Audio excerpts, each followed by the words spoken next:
Bismillahirrahmanirrahim. Alhamdulillah alladzi hadana li hada wa ma kunna linahtadiya laula an hadanallah. Asyhadu an la ilaha illallah wahdahu la syarikalah wa asyhadu anna Muhammadan abduhu wa rasuluhu la nabiyya wala rasula ba'dah. Saudara-saudariku yang beriman dimanapun Anda berada, alhamdulillah kita senantiasa bersyukur atas segala limpahan nikmat dan karunia serta anugerah dari Allah Subhanahu wa taala, yang mana kewajiban kita seorang hamba adalah senantiasa menjadikan nikmat-nikmat tersebut sebagai sebab di antara sebab-sebab yang membuat kita senantiasa bersyukur kepada Allah Subhanahu wa ta'ala. Kaum muslimin wal muslimat dimanapun Anda berada, pada kesempatan yang kedua dari lembaran-lembaran kertas yang di dalamnya terdapat faidah-faidah yang insya Allah semoga senantiasa Allah Subhanahu wa ta'ala memberikan taufik kepada kita untuk mengambil manfaat.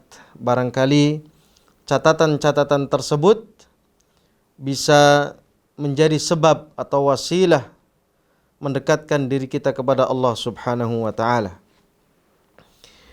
Di antara ibadah yang paling agung, yang paling besar pahalanya di sisi Allah Subhanahu wa ta'ala adalah doa. Doa adalah ibadah yang paling agung, yang di situ ada ruh,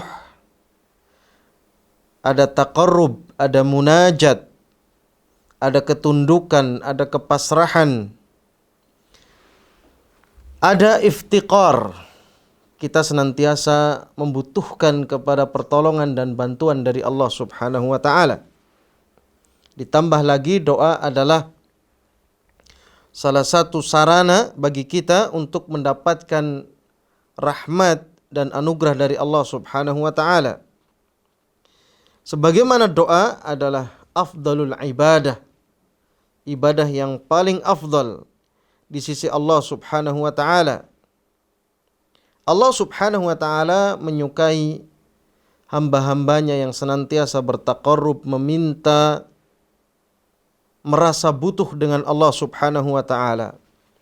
Dan doa itu adalah senjatanya orang-orang yang beriman. Kita meminta kepada Allah Subhanahu wa ta'ala semua kebaikan dunia dan akhirat. Doa adalah solusi dari orang yang membutuhkan harta. Doa adalah solusi bagi orang yang membutuhkan keturunan. Doa adalah solusi bagi orang yang membutuhkan surganya Allah Subhanahu wa ta'ala. Doa adalah solusi bagi orang-orang yang ingin selamat dunia dan akhirat. Kita tahu kita meminta kepada Rabbul Alamin, Zat yang menguasai alam semesta. Biyadihi khazainul ardi was samawat, yang di genggaman tangannya ada perbendaharaan dunia dan langit. Nabi SAW mengatakan dalam satu hadis dari Nu'man bin Bashir, beliau mengatakan ad-du'a huwal ibadah. Ya, di sini Nabi SAW menjelaskan bahwasannya doa itu adalah inti daripada ibadah, sebagaimana Nabi SAW mengatakan al-hajju arafah, ya, bahwasannya inti daripada ibadah haji salah satunya adalah wukuf bi Arafah. Di sini Nabi SAW menegaskan keutamaan doa sebagai ruh atau inti daripada semua ibadah. Kalau kita renungi dengan seksama, salat, puasa, sedekah, talabul ilmi, umrah, bahkan haji, semua ibadah yang kita lakukan pasti di situ terkandung doa di dalamnya. Maka Allah Subhanahu wa taala berfirman menjelaskan bahwasannya Allah Subhanahu wa taala memberikan jaminan bagi orang-orang yang berdoa ketika Allah Subhanahu wa taala berfirman wa idza sa'alaka ibadi anni fa inni qarib.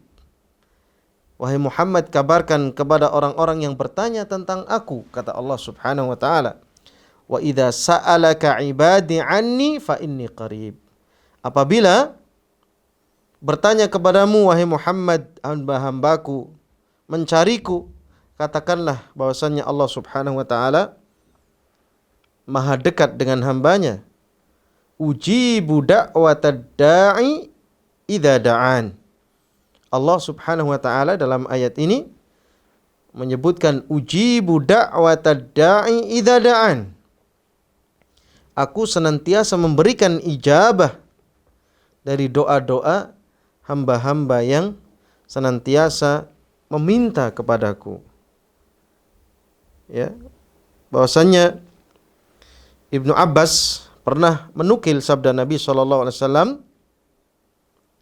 Beliau mengatakan Nabi SAW bersabda, afdalul ibadati ad-du'a. Bahwasanya sebaik-baik ibadah yang paling afdal adalah doa. Bahkan di dalam riwayat dari hadis yang dibawakan oleh Salman Al-Farisi, qala Rasulullah SAW, la yaruddul qada illa doa. Bahwasanya doa mempunyai keistimewaan yang sangat ampuh, ya. Sebagaimana sabda Nabi SAW, tidak ada yang bisa menolak al-qadha, ketetapan dari Allah Subhanahu wa taala, kecuali doa. Dan doa pun adalah ketetapan juga dari Allah Subhanahu wa taala. Ya, hadis ini tidak ada pertentangan. Ketika Allah Subhanahu wa taala memberikan taufik kepada Anda untuk berdoa, di situ ada takdir dari Allah Subhanahu wa taala. Ijabah daripada doa, jawaban daripada doa tersebut termasuk bagian daripada takdir dan ketetapan yang ditentukan oleh Allah Subhanahu wa taala. Di dalam ayat yang lain yang berkaitan dengan doa, Allah Subhanahu wa taala menyebutkan tentang beberapa adab doa. Dan perlu diketahui bahwasannya Allah Subhanahu wa taala akan murka kepada orang-orang yang tidak berdoa. Ya. Maka berbahagialah ketika Anda dibukakan hati, diberikan taufik dan hidayah untuk mengangkat tangan, bermunajat, meminta, bersimpuh di hadapan Allah Subhanahu wa taala, meminta semua kebaikan. Di situ ada tahqiqut tauhid. Ada realisasi tauhid, bahwasanya orang yang berdoa menggantungkan harapannya hanya kepada Allah Subhanahu wa taala. Tawakalnya kepada Allah Subhanahu wa taala, meyakini bahwasanya Allah Subhanahu wa taala yang menguasai segala sesuatu. Maka dia harus yakin dengan doanya. Ya. Di antara adab-adab berdoa yang dianjurkan, yang pertama adalah khafdus saut fid du'a. Merendahkan suara ketika berdoa. Karena para ulama mengatakan di situ ada tadallul wal khusyu' lillah. Ada kerendahan diri dan ada kekhusyuan kepada Allah Subhanahu wa taala, sebagaimana Allah Subhanahu wa taala menyebutkan sifat doanya Nabi Zakaria alaihi salam ketika Allah Subhanahu wa taala mengkisahkan idnada rabbahu nidaan khafiyya.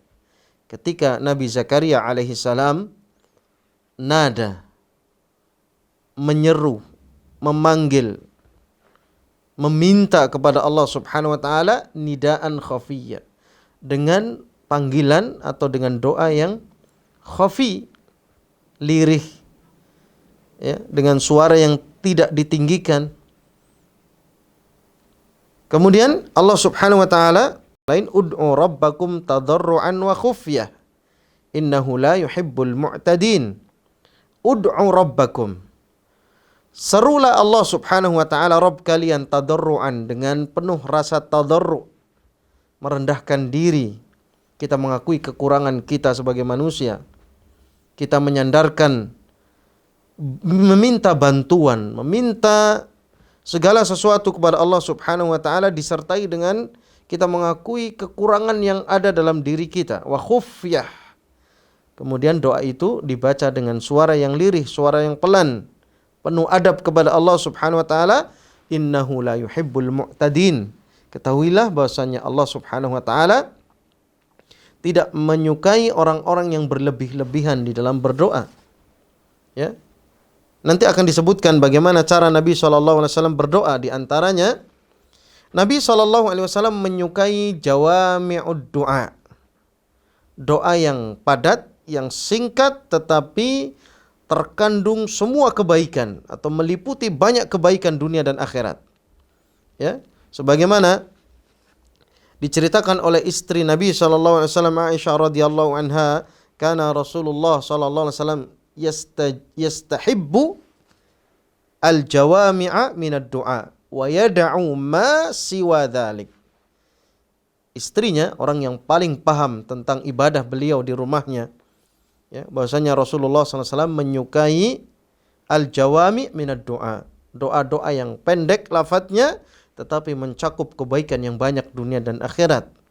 Dan beliau SAW meninggalkan yang selainnya, dari doa-doa yang terlalu dipaksakan, dari doa-doa yang terlalu panjang, terlalu bertele-tele. Nabi SAW mengajarkan, di antara yang disebutkan oleh para sahabat, di antaranya Anas bin Malik, beliau mengatakan, ya radhiyallahu anhu, qala, Anas menceritakan, karena Anas hidup di tengah-tengah keluarga Nabi SAW, membantu pekerjaan Nabi SAW, melayani hajat Nabi SAW.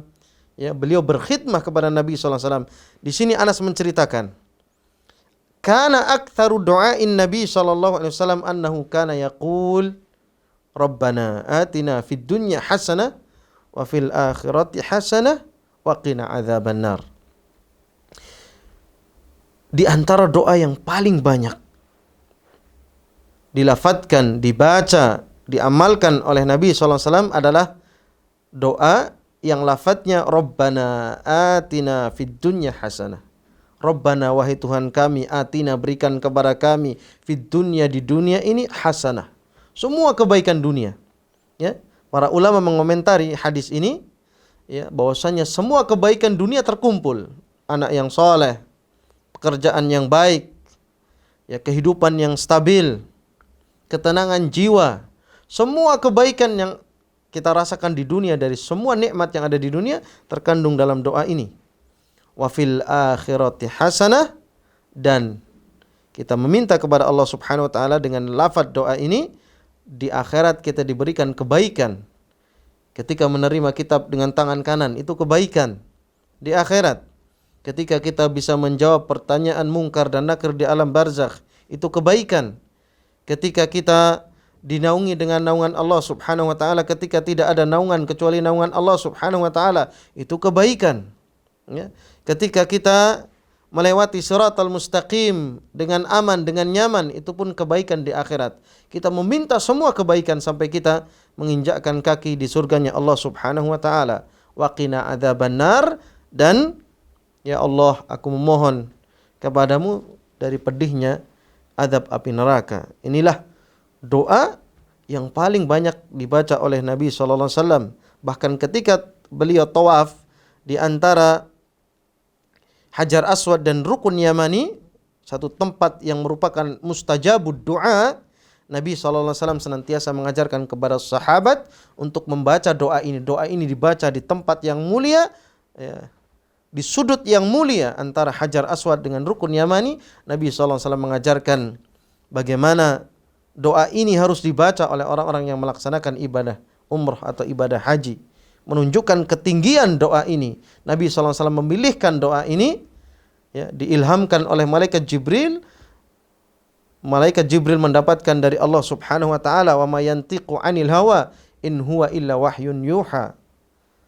Beliau sallallahu alaihi wasallam senantiasa melafadzkan doa ini dan merupakan pelajaran bagi kita untuk tidak berlebih-lebihan dalam berdoa. Kita mencukupkan diri dengan doa-doa yang ma'thur, yang ada dalil dan atharnya dari Rasulullah sallallahu alaihi wasallam sebagai qudwah hasanah kita dalam beribadah. Kemudian di antara adab dari doa adalah at-tahdhir min du'ail insan ala nafsihi aw malihi aw waladihi. Seorang ketika berdoa tidak berdoa buruk untuk dirinya atau hartanya atau anaknya. Dari Jabir radhiyallahu anhu qala Rasulullah sallallahu alaihi wasallam, la tad'u ala auladikum wa la tad'u ala amwalikum.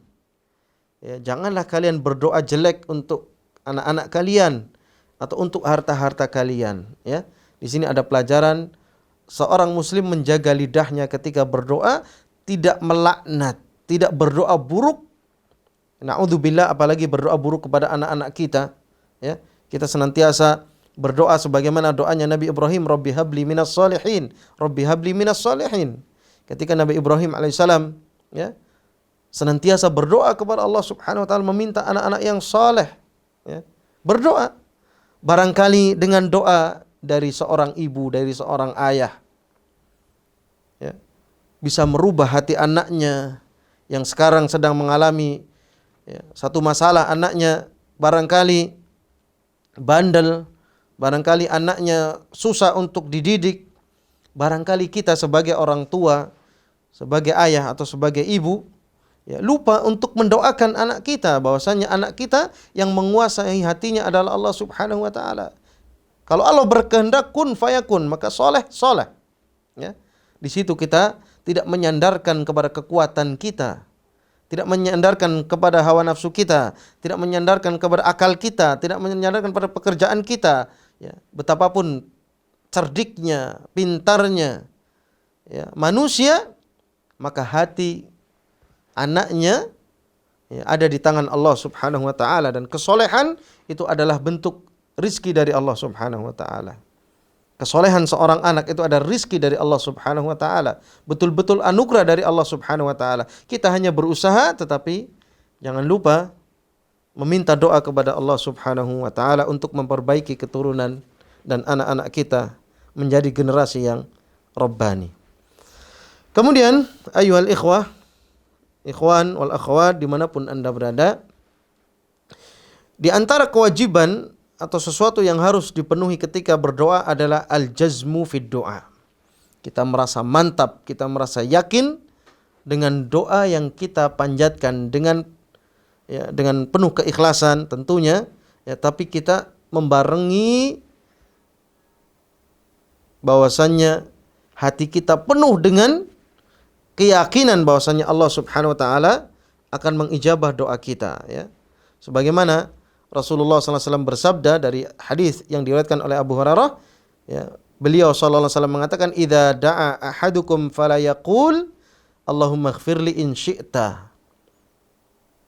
Apabila salah seorang di antara kalian berdoa, jangan sekali-kali mengatakan, ya Allah ampunilah aku jika engkau berkehendak. Atau Allahumma rzuqni in syi'ta. Ya Allah, berikanlah aku rizki kalau engkau berkehendak. Seakan-akan dia ragu dengan Allah Subhanahu wa taala. Ya. Harusnya dia percaya, yakin 100%, bahkan 1000% dia percaya kepada kemampuan Allah Subhanahu wa taala. Idza arada syai'an an yaqula lahu kun fayakun. Kalau Allah menghendaki sesuatu, kun fayakun, ya. Di dalam hadis yang lain Nabi sallallahu alaihi wasallam mengatakan, ud'ullah wa antum muqinuna bil ijabah. Kalau kamu berdoa, kalau kamu meminta, maka kalian harus yakin, kamu harus yakin di hati kita ada iqan, ada keyakinan yang penuh bahwasanya Allah Subhanahu wa taala akan memberikan ijabah dari doa kita. Ya. Yang dimaksud dengan al-jazmu fi doa huwa, kata para ulama, huwa at-tayaqqun fi ijabati doa. Ya, at-tayaqqun, keyakinan yang mantap akan adanya ijabah dari Allah Subhanahu wa taala. Kemudian yang terakhir, ayuhal ikhwah wal akhwat rahimani wa rahimakumullah. Nabi SAW pernah bersabda kepada para sahabat yang berkaitan dengan masalah doa, yang menjelaskan bahwasanya tidak ada ruginya seorang yang berdoa kepada Allah Subhanahu wa taala. Selama dia yakin, selama dia tidak tergesa-gesa, selama doanya tidak untuk memutus tali silaturahim, atau selama doanya ikhlas kepada Allah Subhanahu wa taala dan dia mengisi perutnya dengan makanan yang halal, insya Allah doanya akan dikabulkan oleh Allah Subhanahu wa taala. Nabi SAW mengatakan, "Ma min muslim yad'u bida'watin laisa fiha ithmun wala qati'atur rahim illa a'tahu Allah ihda thalath." Tidaklah seorang muslim yang berdoa meminta yang di situ tidak ada dosa. Tidak ada dosa dalam doanya. Tidak ada dosa. Misalnya seorang meminta dalam doanya, ya Allah, jadikanlah fulan dengan fulan saling bermusuhan. Ini ada dosa dalam doanya. Ya Allah, jadikan anaknya si fulan anak yang durhaka. Ini dosa. Atau ya Allah, jadikan bisnisnya fulan, perdagangannya fulan menjadi perdagangan yang bangkrut. Ini ada dosa di situ. Tidak boleh. Wala qati'atur rahim. Atau untuk memecah tali silaturahim. Kecuali Allah Subhanahu wa taala akan berikan satu dari tiga perkara. Yang pertama, imma an yu'ajjila lahu da'watahu. Yang pertama, boleh jadi Allah Subhanahu wa taala akan menyegerakan jawaban dari doanya. Ketika Anda meminta apapun dari kebaikan dunia dan akhirat, Allah segerakan di dunia. Kemudian